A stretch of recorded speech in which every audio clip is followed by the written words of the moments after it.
আমি এমন একটা আয়াত জানি, মানুষেরা যদি আয়াতকে শক্ত করিয়ে ধরে, দুনিয়া এবং আখিরাতের পেরেশানি তাদের দূর হয়ে যাবে।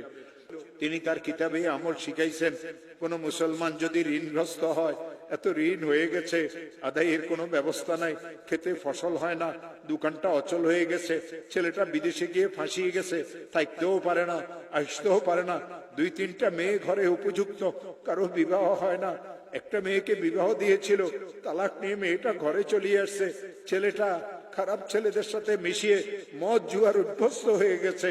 এই লোকটার পেরেশানির কোনো শেষ নাই, অনেক মামলা মোকদ্দমা তো সে ফাঁসিয়ে গেছে।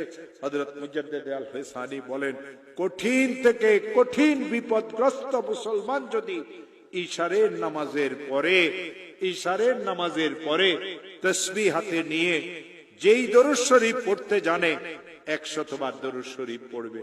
আল্লাহুম্মা সাল্লি আলা সাইয়্যিদিনা মুহাম্মদ, আল্লাহুম্মা সাল্লি আলা সাইয়্যিদিনা মুহাম্মদ, আল্লাহুম্মা সাল্লি আলা সাইয়্যিদিনা মুহাম্মদ। আর 499 বার পড়বে লা হাওলা ওয়ালা কুওয়াতা ইল্লা বিল্লাহ। একবার পড়বে লা হাওলা ওয়ালা কুওয়াতা ইল্লা বিল্লাহিল আলিয়্যিল আযীম।